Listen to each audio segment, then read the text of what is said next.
다스베이다 200회 축하드립니다. 꼭 100만 구독자 달성하시기 바랍니다. 금딱지 꼭 받으세요. 금딱지 내놔. 금딱지 내놔!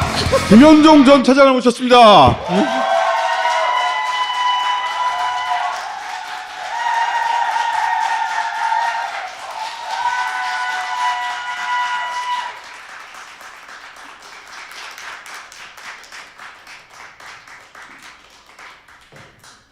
자, 마침 이제 백수라서 제가 모셨는데 인사는 그래도 하시죠. 예.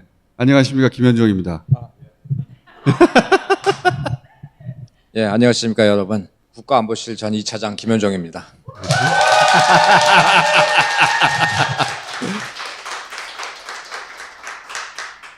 장관님 마이크 잘 나옵니까? 테스팅. 자, 현재 백수시고 제가 다시 모신 이유가 뭐냐면 이재명 캠프에서 영입한 게 아니에요. 그냥 내가 도울게 선언하는 거예요. 더 특이한 지점은 난 그래서 서로 잘 아는 사이인 줄 알았어요. 청와대에 계시고 지자체장이니까 왠지 어디선가 여러 번 만났을 것 같잖아요. 아직 한 번도 얼굴을 본 적이 없다는 거. 저 무표정. 그리고 내가 돕겠다는 선언도 본인의 SNS에 그냥 혼자 선언한 거야. 청와대 차장 넘어도 되니까 전화해가지고 내가 도와드리겠습니다. 또 이렇게 했을 줄 알았지. 아니야. 전화도 안 하고 만난 적도 없고 그냥 SNS에 너 내가 돕는다.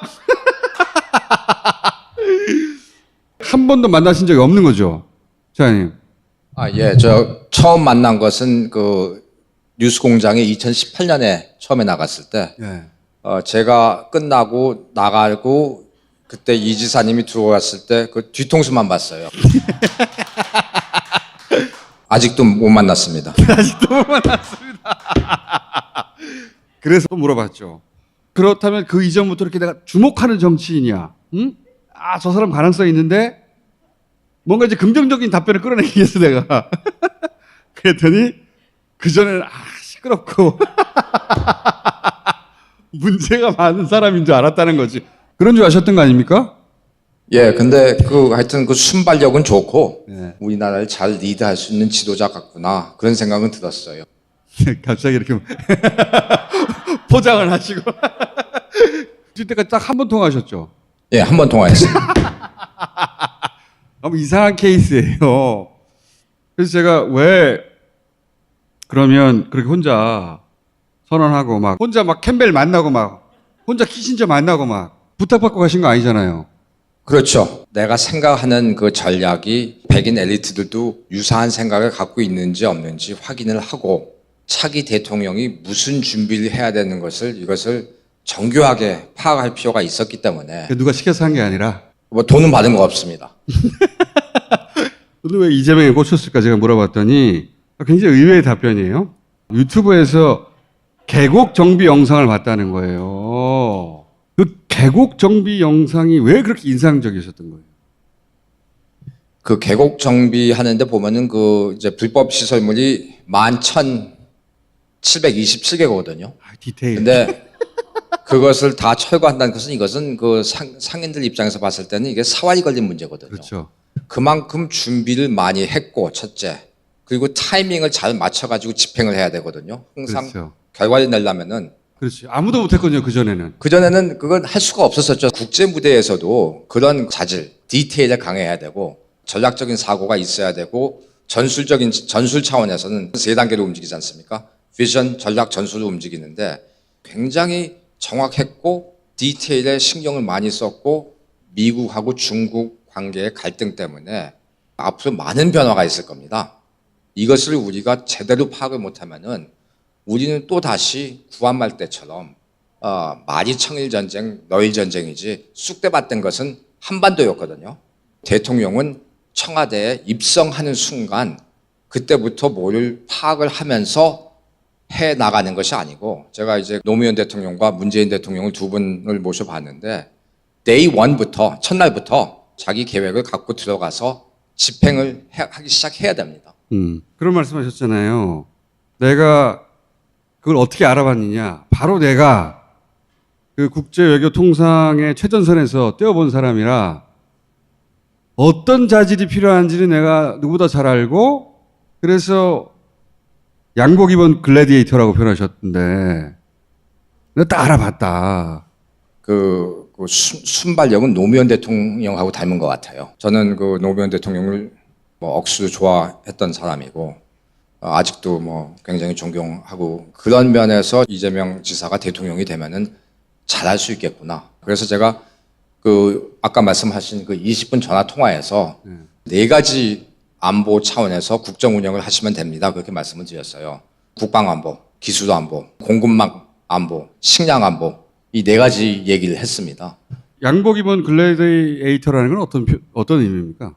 지금 총수가 그 질문하신 거 굉장히 그 디테일을 요하는 질문하신 거예요, 지금. 예를 들자면 이런 거죠. 우리가 문재인 정부 때 그 미국하고 협상을 해서 미사일 지침을 종료시켰어요. 뭐가 가능해지냐니까 우리가 인공위성을 쌓을 수가 있습니다. 고체 연료를 사용할 수 있게 되기 때문에 우리가 이제 우주 산업을 열 수가 있는 겁니다. 반도체 산업만큼 아니면 그 이상으로 클 수 있는 산업이죠. 다만 문제가 뭐냐니까 우리가 부품을 수입을 합니다. 미국에서 렌즈 같은 거를. 렌즈 왜 수입하느냐? 이것도 디테일인데 뭐냐니까 우리 렌즈는 이게 산타페인지 소나타만 구분할 수 있는데 반면에 미국 렌즈는 번호판까지 다 판독을 합니다. 근데 우리가 부품을 수입하는 순간 우리 발사체에서 발사를 못하고 미국에 가서 발사를 해야 돼요. 그러면 어떻게 되느냐? 제네바에 있는 ITU 그 국제기구에다가 우리 좌표를 신고를 해야 돼요. 그러면 우리 인공위성은 어디 있는지 정확히 다 알게 돼요. 그러면 우리는 미국한테 뭘 해야 되냐니까 이거 예외 하나만 해주세요. 한국에서 발사할 수 있게. 이걸 받아내야 되는 겁니다. 근데 지금 미국이 오바마 때부터 조금 힘이 빠지기 시작했습니다. 2008년도에 그 외환위기 있었었죠. 그 리맨 브라더스. 그 다음에 트럼프 대통령이 동맹국들과의 네트워크를 많이 무너졌죠. 외교라는 것은 공간을 만드는 겁니다. 한미 관계 틀 내에서 우리의 역할을 확장하고 그리고 미국이 우리한테 의존을 더 많이 하면 되는 겁니다. 잠깐만요. 그 디테일 렌즈가 문제라는 걸 파악해서 그러니까 우리가 지금 국산율이 70%밖에 안 돼요, 종수. 그러니까 예를 들자면 우리 이제 더 디테일에 들어가게 되는데. 잠깐만요. 잠깐만요. 근데 이제 그래서 제가 그 이재명 후보한테 그 말씀을 드렸지 않습니까? 국방안보, 기술안보, 공급망 안보 같은 건 쉽게 얘기하자면 요소수예요. 그리고 이제 네 번째가 이제 식량안보였는데 예를 들자면 국방안보 같은 경우는 제가 봤을 때는 솔루션이 뭐냐니까 우리가 비대칭, 재래식 무기를 강화해야 되는 겁니다. 첫 번째는 미사일입니다. 우리 미사일 기술이 굉장히 좋아요. 우리가 공개를 안 해서 그렇지. 두 번째는 인공위성, 세 번째는 핵추진 잠수함이고, 네 번째는 EMP탄, 다섯 번째는 레이저, 여섯 번째는 그 항공모함, 그리고 일곱 번째는 드론. 지금 말씀하신 걸 요약하자면 디테일에 강해야 된다는 거잖아요, 우선. 그렇죠. 예. 예를 들어서 렌즈 하나가 많은 것을 바꿀 수 있는데 그 디테일을 딱 짚어서 예외 하나 규정을 넣느냐 안 넣느냐가 커다란 결과의 차이를 낸다. 굉장히 크죠. 드론도 마찬가지인 게 엔진을 수입해야 됩니다. 그러니까 이런 것을 딴 데로 가지 마시고 이런 것을 국제 무대에서 다 이루어지는 거죠. 국제 무대상에서 서로 사활을 걸고 덤비는 거기 때문에 정교해야 되고 준비가 확실해야 되고 타이밍이 맞아야 되고 그리고 순발력도 있어야 되고 이 모든 능력을 종합적으로 가져야 된다는 거잖아요. 종합 예술이죠. 그 국제 무대에서 한국 대통령한테 요구하는 것은 종합 예술인데 대타가 할 수가 없습니다. 혼자서 해야 되고 그리고 머리를 빌릴 수도 없고 솔직히 우리가 머리를 빌렸더니 어떻게 됐습니까? 그 IMF 외환위기가 났거든요. 항상 저한테 머리에 걸리는 게 뭐냐니까 IMF 총재하고 한번 얘기를 하는데 그 본사 건물을 새로 지었더라고요. 그래서 내가 돈이 어디서 나서 이걸 지었냐고 했더니 한국 외환위기 때 그때 상대로 해가지고 번 돈으로 IMF 그거를 지었다 이제 이렇게 얘기를 하더라고요. 그래서 그 최전선에 쓴 사람을 양복을 입었지만 글래디에이터, 검투사라고 표현하셨는데 뉴스공장에서 그 말 하셨잖아요. 글래디에이터는 글래디에이터를 알아본다고. 예, 이재명 후보 같은 경우는 13살 때부터 그 노동을 시작해가지고 검정고시로 중고등학교를 지금 졸업을 해가지고 이제 대학 가서 그 변호사 자격증 시험도 이제 그 취득하고 그랬었는데, 죄송하지만 영어 표현 쓸게요. self-made 한 사람이 셀프메이드. 예, 독자적으로 자기 힘을 키운 거죠. 계곡 문제 해결한 것도 보면 아마추어가 아니거든요. 선수거든요. 프로거든요. 아마추어는 한계를 느낄 때까지만 뛰고 선수들은 한계를 느낄 때부터 뛰기 시작합니다. 포기하는 방법이 없고, 그래서 제가 봤을 때는 이 국제 무대에서도 우리가 여러 가지 애로사항이 많을 텐데, 벌써 5월 달부터 지금 바이든 대통령이 방한하겠다고 그러지 않습니까? 그만큼 급한 거예요. 이 준비를 어떻게 해서 우리가 어떤 협상을 할 것인지. 왜냐하면 한반도는 지금 이제 해양 세력과 대륙 세력의 그 교차로에 있기 때문에 예나 지금이나 지금 그 요소들은 달라진 게 없습니다. 저랑 대화를 좀 해주세요. 자, 자, 그래서 내가 그 최전선에서 뛰어봤기 때문에 계곡 정비 영상을 보는 순간 딱 알아봤다는 거 아니에요? 예. 그걸 글래디에이터는 글래디에이터를 알아본다 이렇게 표현하신 거죠. 그 표현 한번 써주세요, 제발.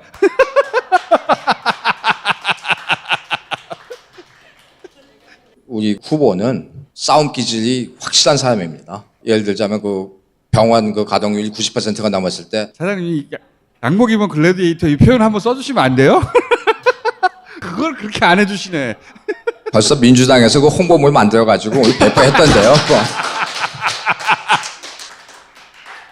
그 표현을 쓰시는데 확 들어오더라고요. 양복 입은 검투사. 그러니까 제가 이런 게 신기해요. 나는 아무 생각 없이 이게 별로 중요한 표현이 아닌 건데 그걸 썼는데 어제 댓글 보니까 그 표현이 그렇게 또 인기가 있었더라고요. 그리고 한 지금 번만 해주시면 안 되냐고. 총수가 또 요걸 하는데 그게 왜 중요한, 왜 그 포인트가 왜 거기에 걸려 있는지 나 진짜 그러니까 이해가 안 가가지고. 한 번만 해주시면 안 되냐고요. 그래서 어쨌든 그 이재명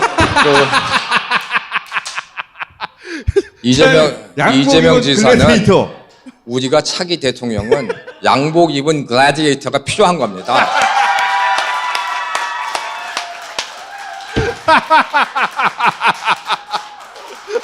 그 양복 입은 글래디에이터가 저는 그건 이재명 후보라고 봅니다. 그래서 제가 누가 요구하지도 않았는데 당신 지지하겠다고 손을 들었고, 제가 기여할 수 있는 방법이 뭘까? 그러면은 지금 이제 어떤 방향으로 세계 무대가 흘러가고 있는지, 뉴스공장에 나와서도 제가 그 언급했습니다마는 그 관상이라는 영화의 주인공이 마지막에 뭐라고 그러냐니까, 나는 파도만 읽을 줄 알았지 파도를 만드는 바람을 내가 못 읽었다. 근데 우리나라 지도자 같은 경우는 그 파도 밑에서 흐르는 조류까지 읽어야 됩니다. 그래서 이 흘러가는 것을 재확인하기 위해서 헨리 키신저도 만나고, 백악관에 가서 캠벌 보좌관 만난 것도 워싱턴에 놀러 왔는데 시간 좀 내달라고 해서 만나서 백악관에서 만난 겁니다. 그러니까 그냥 혼자 이재명 외교 대사가 된 거예요. 안 시켰는데. 예를 들어서 사진도 있던데 사우디의 이 요소수 이분이 누굽니까? 사빅이라고 미국 회사로 비교하자면 사빅하고 두퐁 회사가 거의 유사한 회사입니다. 석유화학 회사예요. 요소수 사태. 요소수 사태가 나가지고 저는 회장을 잘 알기 때문에 가서 회장한테 이 요소수가 수출이 잘 됐으면 좋겠다. 왜냐니까 코로나 때문에 운송비가 3배 내지 5배 뛰었습니다. 그 이슈 때문에 제가 그 벤얀 회장한테 가격이 맞아야 된다. 한국 사우디 관계를 봤을 때 좀 그 좋은 조건으로 해달라고 가서 싹싹 빌었죠. 싹싹 빌었죠. 제가 저걸 봤어요. 이재명 후보가 이 요소수 문제를 해결하기 위해서 누구 특사를 보낼 것을 검토하고 있다 그러길래 어느 세월에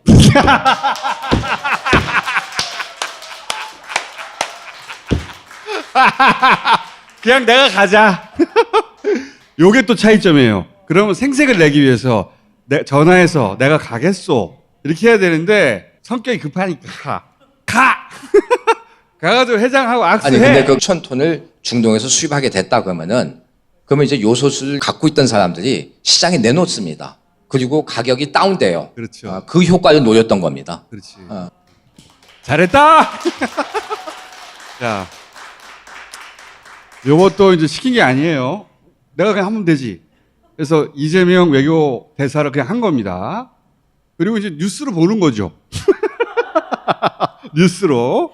요거 전화해가지고 내가 했습니다. 이렇게 하는 게 아니라 그 뉴스로 보는 거예요. 그냥. 우리나라 언론들이 이제 이런 거 잘 보도 안 해주지. 굉장히 대단한 일인데. 그런 다음에 이제 미국으로 가신 거죠. 집중해 주세요. 예, 미국으로 갔습니다. 미국을 갔어요. 미국에 계셨을 때 내가 전화 한 번 통화했었어요, 그때. 사우디, 이거 어떻게 된 거냐고. 그랬더니, 아니, 이렇게 했어. 그래서 미국 가신다고 하더라고. 근데 제가 그때도 참 궁금했던 건데, 이 양반이 키신저예요. 캠벨은 이제 지금 현재 현직 백악관 보좌관이잖아요. 사진을 안 실었고. 캠벨은 현직이잖아. 근데 어떻게 만나지? 만나기 어려워요. 만나기 어려운 건 좀 이따 설명드릴게요. 그거보다 더 궁금했던 건 키신저를 왜 만날까? 그 답변이 이제 기가 막혀. 제가 할게요. 사장님 집중해 주세요. 키신저는 오래된 분 아니냐. 지금 현재 백악관 안보팀이 발표한 외교 기조가 있는데 그 기조의 베이스에 키신저 논문이 출발이라는 거예요. 박사 논문이. 예. 정확하게 할게요. 그래서 그걸 읽어보려고 그랬는데. 읽을 시간이 없어가지고. 그 얘기를 하더라고요. 내가 너를 만나주는 이유는 내가 너한테 배우는 게 있어서 만난다.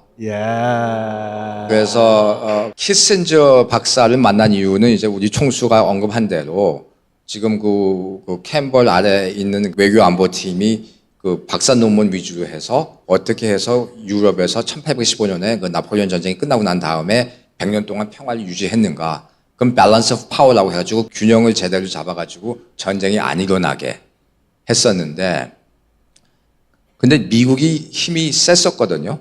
70년대 때부터 키신저가 그 국무부 장관 할 때는. 근데 오바마 말기 때부터 조금 약해지고 트럼프 대통령 때도 좀 이제 약해지고 중국이 부상을 하고 이제 이런 문제가 생기다 보니까 그래서 이게 지금 아시아에 대해서 지금 미국 외교안보 정책이 당신 박사 논문하고 이게 일치하느냐 이걸 이제 물어보러 간 거예요. 중국을 만약에 상대하면은 우리는 무엇을 해야 되느냐 여기에 대한 답이 있고 솔루션이 있어야 돼요. 100등에서 50등 하긴 쉽잖아요. 근데 우리가 지금 탑 10에서 5등 하려고 하는 거 아닙니까? 그래서 키신저한테 지금 당신 박사 논문이 아직도 아시아에 대해서 유효한지 안 한지 나도 대책을 세워야 되니까 아까 렌즈에 대해서 얘기했잖아요. 핵 추진 잠수함 누가 연료를 우리한테 판답니까? 누가 해결할 거예요? 차기 대통령이 해결해야죠. 캠벨은 백악관 국가안보의 아시아 짜르라고 부르는데 그 사람 만나기 전에 네 정책의 허점, 문제점, 취약점을 지적하려고 키신저를 먼저 만나신 거 아니에요? 그 백인 엘리트 상대할 때는 논리가 완벽해야 되거든요. 그러니까 그 키신저 내가 만나고 왔는데 말이야 이렇게 말씀하시려고 한 거 아니에요? 그런 거죠. 아이 좋아. 윤석열 후보 쪽에서도 그래서 외교라인을 통해서 캠벨 쪽에 타진 한 걸로 저는 알아요. 당연히 거절당했지. 공개되진 않았지만 그렇게 알고 계시죠? 저는 그 캠벌을 주한미 대사관을 통해서 만난 것도 아니고 그냥 핸드폰을 전화한 다음에 커피 한잔 하자 해가지고 그러니까 윤석열 후보 쪽에서도 이제 캠벌 아무나 안 만나줍니다. 아니 그러니까 제가 알고 있는 이 정보로는 윤석열 후보도 만나보려고 했는데 실패했다고 알고 있는데 뭐 저도 그런 얘기를 들었는데 뭐 캠벌 바쁜 사람이고 보니까 그날도 가서 보니까 좀 얼굴이 찌그러져 있더라고요. 그 잠도 제대로 못 자고 할 일도 많고. 캠벨이? 예, 그 뭐 또 아프간에서 철수하느라고 또 바빴고 하루에 25시간 그 중국을 생각하는 것 같아요. 그러면은 우리 쪽에서도 그걸 하루에 26시간을 생각하는 연구하고 분석하는 사람이 있어야 되지 않습니까? 후보는 바쁘니까 내가 그동안 하고 있겠다 그렇게 생각하신 거 아니에요? 바로 그거죠. 예.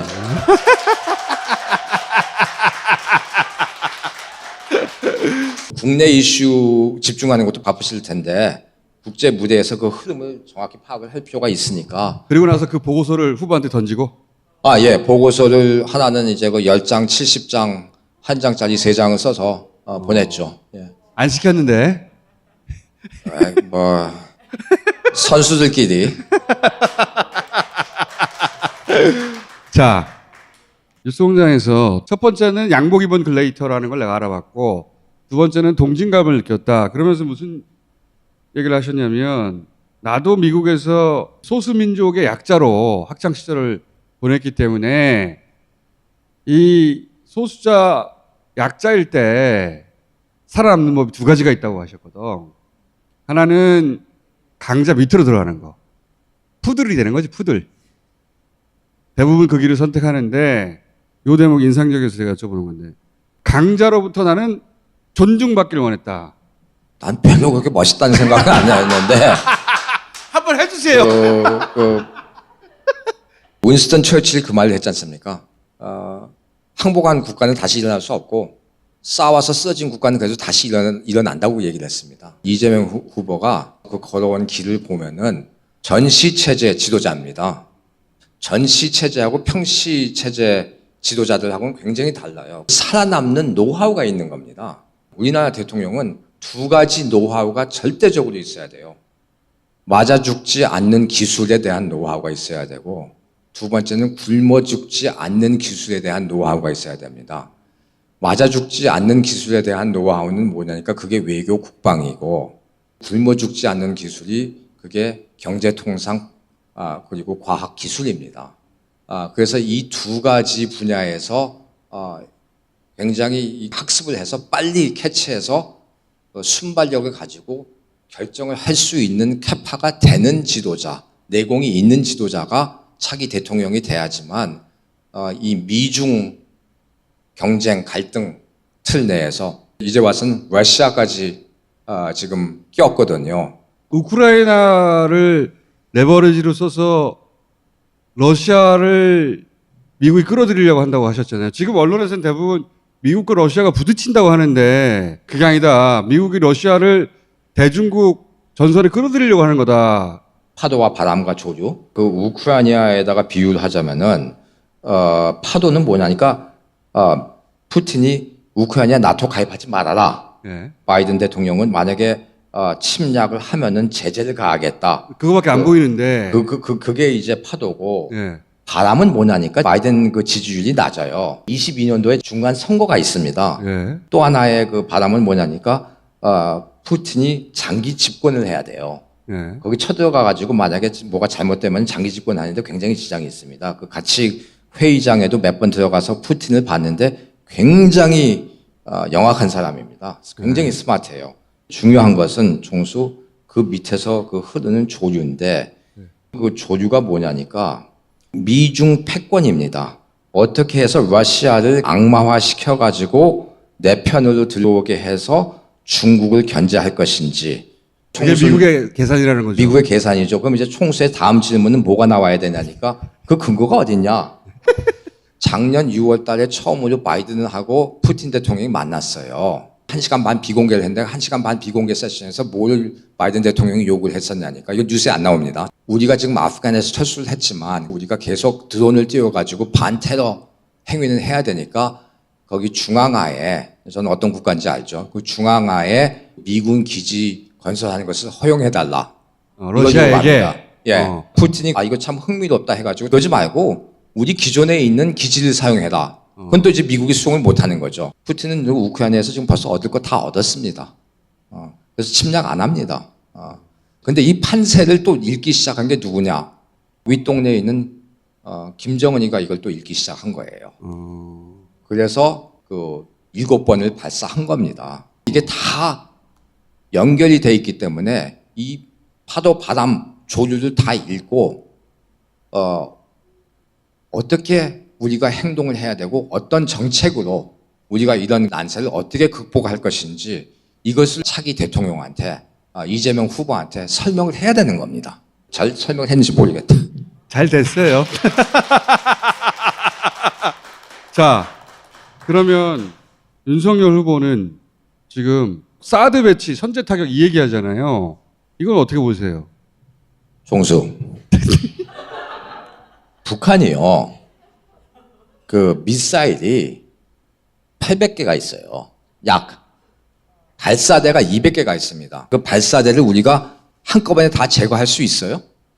아니요. 그건 가능하지가 않아요. 선제 타격이 미국에서 나온 적도 있잖아요. 예전에 부시 시절에. 그런 얘기를 한 적이 있었는데 최인희 부통령이 북한을 먼저 치자.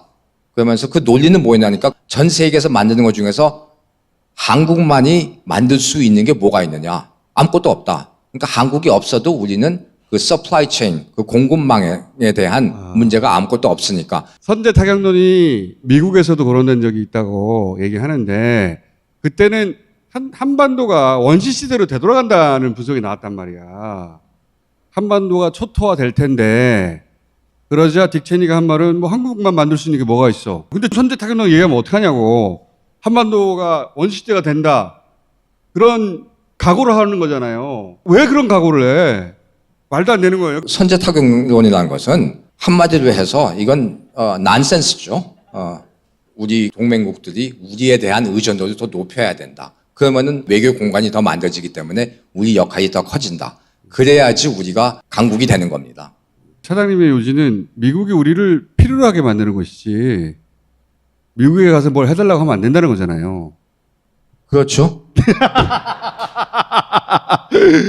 그리고 실제 물밑에서 흐르는 국제 정세라는 건 미중 갈등이 굉장히 중요하고 우크라이나조차 우크라이나를 빌미로 러시아를 미국 편으로 끌어들이려고 하는 미국의 의도가 있다. 그걸 읽을 줄 알아야 된다. 그렇죠. 그만큼 안목과 그 통찰력이 있어야죠. 네. 진짜 의도가 뭐냐? 현실 정치.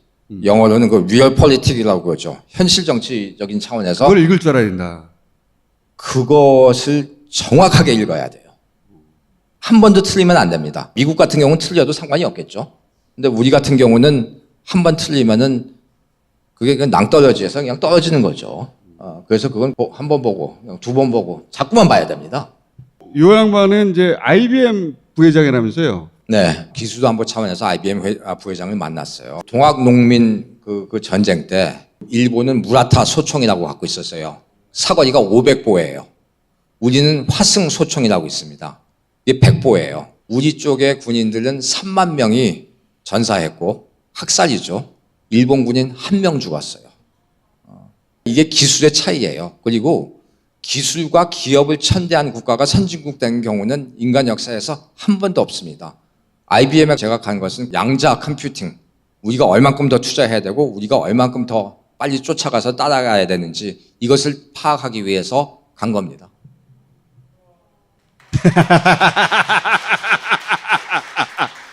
그래서 결론은 이재명이다? 그건 두말할 거 없죠. 네. 이재명 후보의 전시 지도자 자질을 내가 믿고 이런 사람이 대통령이 돼가지고 단호함을 가지고 개공 문제를 해결하듯이 우리가 한 단계 더 퀀텀 점핑을 해서 우리가 그 탑 5 국가가 돼야 되겠다. 이런 그 생각을 가지고 제가 지지를 하는 겁니다. 자, 오늘 여기까지 하겠습니다.